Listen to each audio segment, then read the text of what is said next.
which is made out of atoms, can't go through this table because that propellant force is there, but it's still mostly empty space. But electrons are electricity, they're mostly light. And if their speed of light was much faster, exponentially faster, as much as 10,000 times faster, or let's say it's just several hundred times faster, that means that electron is spinning around the nucleus hundreds of times faster, meaning that static electricity, that electric charge is exponentially faster.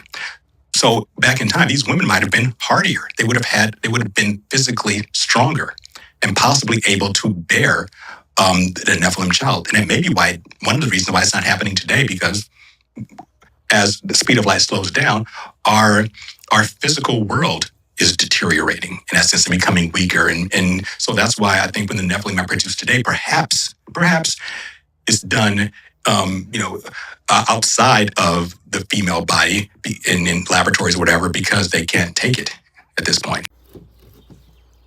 So this is actually what made me start thinking that those Twilight movies and books were actually channeled by Stephanie Myers, that's the author, by a disembodied spirit of a Nephilim, aka a demon, because if you read to the very end of the series, or watch the movies rather, you'll see that she actually needs to consume human blood during the incubation phase of this thing inside of her to produce the offspring of the vampire, which is actually vampires are Nephilim.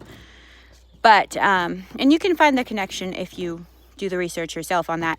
But I don't know much about physics and alchemy and that sort of thing, but I do know about witchcraft, and that's why they use blood magic in a lot of their rituals. Like if you look at the elites and stuff, you'll find that they had to actually use human blood for some of their sacrifices and stuff in order to obtain success through these demons or disembodied Nephilim spirits, fallen angel hybrids, whatever you want to call them.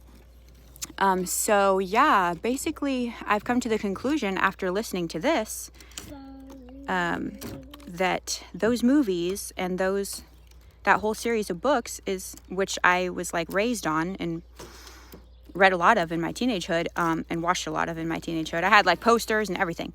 I was obsessed, kind of like with Harry Potter in my younger years. But yeah, so I think that we need to be careful about what our kids are listening to and watching, because they might just be taking notes and lessons, even in their spirit, even if they don't understand or comprehend things like Nephilims or demons or anything.